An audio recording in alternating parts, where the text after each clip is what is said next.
A fresh financial scandal is unfolding across several continents. This time it involves foreign exchange trading. Last time it was the LIBOR interest rate setting scandal. Here to discuss with me the latest developments is Patrick Jenkins, the Financial Times banking editor.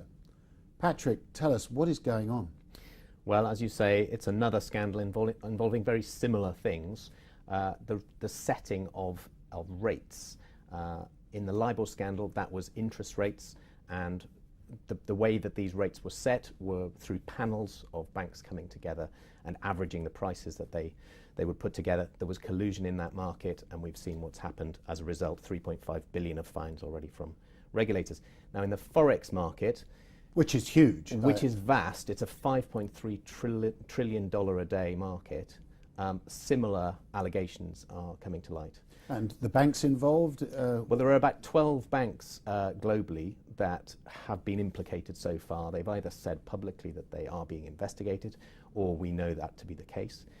These are US banks and European banks. Can we name some names? Absolutely. Well, the latest to emerge as a bank that's admitted to being investigated is Goldman Sachs. It seems Barclays is very heavily involved.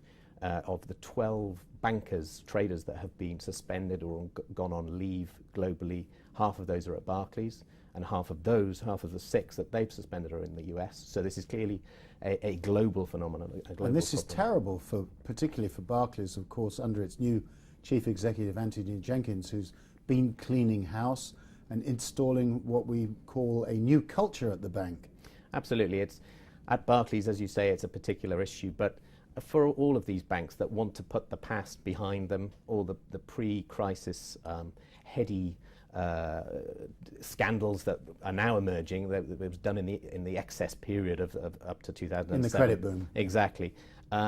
This is all just when banks want to put this behind them and get on with hopefully a rebounding economy and making the most of that, they're having to deal with these scandals. So tell us briefly, how did it come to light? Which agency was involved? So the UK's Financial Conduct Authority was the first to launch a formal investigation back in the summer. So this is relatively early stage stuff all around the world. They've since been joined by regulators in the States and in Switzerland and Hong Kong. So this, as I say, is a truly global investigation. They haven't found, we don't know that they've found a huge amount of evidence yet, but the suspicions are that there was collusion between multiple banks, multiple traders at different banks, over the way in which client trades were processed. The suspicion is that traders basically put through their own orders ahead of client orders to take advantage of prices. Sort of front running in a way. Exactly that. As it's known in the trade. Now, Patrick, you wrote a very interesting column on the op-ed page for the Financial Times in which you set out certain remedies. Tell us about that. Well, I think my position there was that there are 2 key things that are obviously wrong with this market. One is a very complex market in terms of the way prices are set.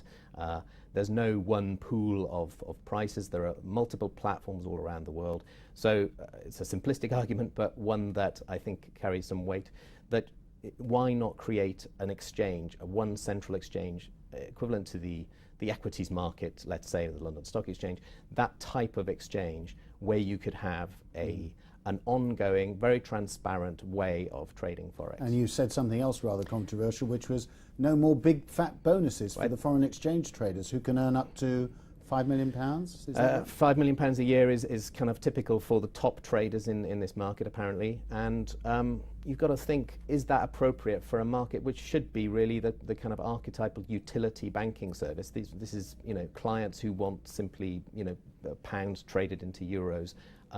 It shouldn't be generating that kind of high return bonuses for bankers. And final prediction, is this Forex trading scandal going to be bigger than LIBOR with heavier fines?